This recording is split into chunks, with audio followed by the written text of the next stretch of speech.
La muerte del general iraní Qasem Soleimani en un ataque de Estados Unidos en Irak ha elevado al máximo la tensión en Medio Oriente. Soleimani era comandante de la fuerza de élite Quds de la Guardia Revolucionaria iraní y era considerado como la segunda persona más poderosa en Irán después del Ayatolá Ali Khamenei. El líder supremo de Irán prometió una venganza severa y muchos temen una dramática escalada en la relación tensa y volátil entre los dos países. Desde hace décadas, Irán y Estados Unidos se han lanzado todo tipo de amenazas y acusaciones. Pero antes de esa dura confrontación, hubo un tiempo en que los dos países fueron incluso amigos. ¿Pero qué pasó entonces? En este video te vamos a contar algunos momentos clave que marcaron la relación entre estos países. Conspiración golpista.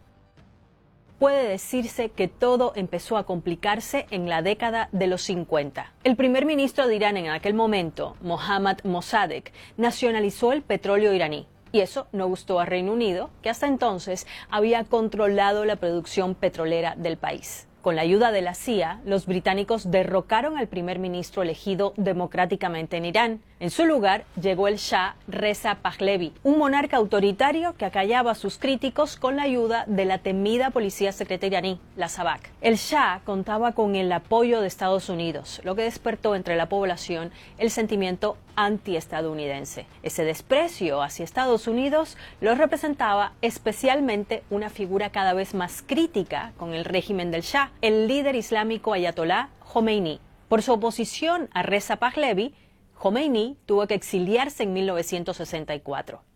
La Revolución Islámica. Los altos niveles de corrupción y el autoritarismo de la monarquía provocaron grandes manifestaciones que pedían la salida del Shah. En enero de 1979, el monarca tuvo que abandonar Irán y apenas 2 semanas después de su salida, Jomeini regresó de su exilio en Francia. Tras la declaración de la República Islámica de Irán, Jomeini se convirtió en líder supremo del país. En el nuevo Irán había un fuerte sentimiento antiestadounidense, exacerbado por el hecho de que el Shah se fue a Estados Unidos. Para los iraníes, el vínculo entre el régimen autoritario del Shah y Washington estaba claro, y la antipatía hacia Estados Unidos iba solamente en aumento. La toma de la embajada estadounidense. En este clima de antagonismo llegó la toma de la embajada de Estados Unidos en Teherán. Un grupo de jóvenes partidarios de Jomeini inició en noviembre de 1979 el secuestro del personal que se encontraba en la sede diplomática estadounidense. Duró 444 días. Y aunque fue perpetrado por estudiantes, el gobierno iraní lo avaló. Washington rompió entonces las relaciones diplomáticas con Irán, que siguen congeladas desde entonces. La guerra entre Irak e Irán.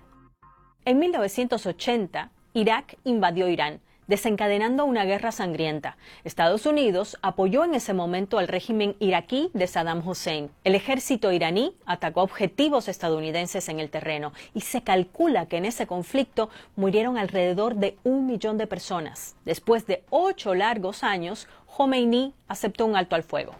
La fundación de Hezbollah. Teherán declaró a Estados Unidos, junto con Israel, como uno de sus principales enemigos. Para extender su poder e influencia más allá de sus fronteras, los iraníes ayudaron a fundar Hezbollah, una poderosa organización política y militar con base en el Líbano, formada en su mayoría por chiitas, que son la mayoría musulmana iraní.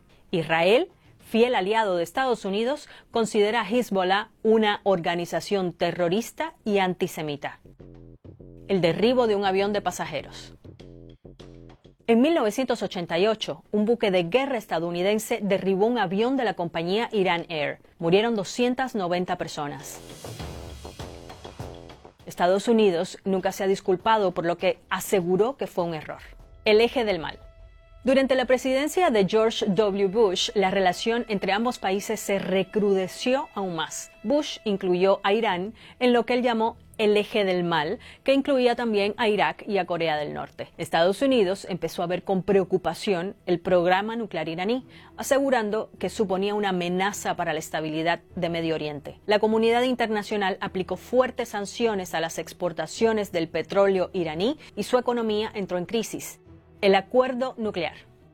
Irán siempre ha dicho que su programa nuclear perseguía únicamente fines pacíficos, pero para aliviar la presión de las sanciones, en 2015 firmó un acuerdo que limitaba su producción de uranio. Entre los firmantes estaba Estados Unidos, pero la llegada de Trump a la Casa Blanca dio un nuevo giro a la relación entre ambos países. Y en 2018, Estados Unidos se retiró del tratado e impuso nuevas sanciones. Desde ese momento, las tensiones han ido escalando. Washington ha llegado a calificar a la Guardia Revolucionaria de Irán como un grupo terrorista y ha dicho que el cada vez más influyente papel de Teherán en Medio Oriente es una amenaza para la paz mundial. Por otro lado, desde hace años, la ONU y varios organismos internacionales denuncian graves violaciones a los derechos humanos en Irán, entre ellas detenciones arbitrarias y torturas a los opositores, discriminación a las mujeres, a las minorías y también la falta de libertad de expresión. La guerra en Siria también ha enfrentado a ambos países. Irán ha luchado del lado de Rusia apoyando al presidente Bashar al-Assad, mientras Estados Unidos buscaba la salida del presidente sirio. Y así llegamos al presente. Con la muerte del general Soleimani, los dos países parecen estar más cerca que nunca de una confrontación directa. Bueno,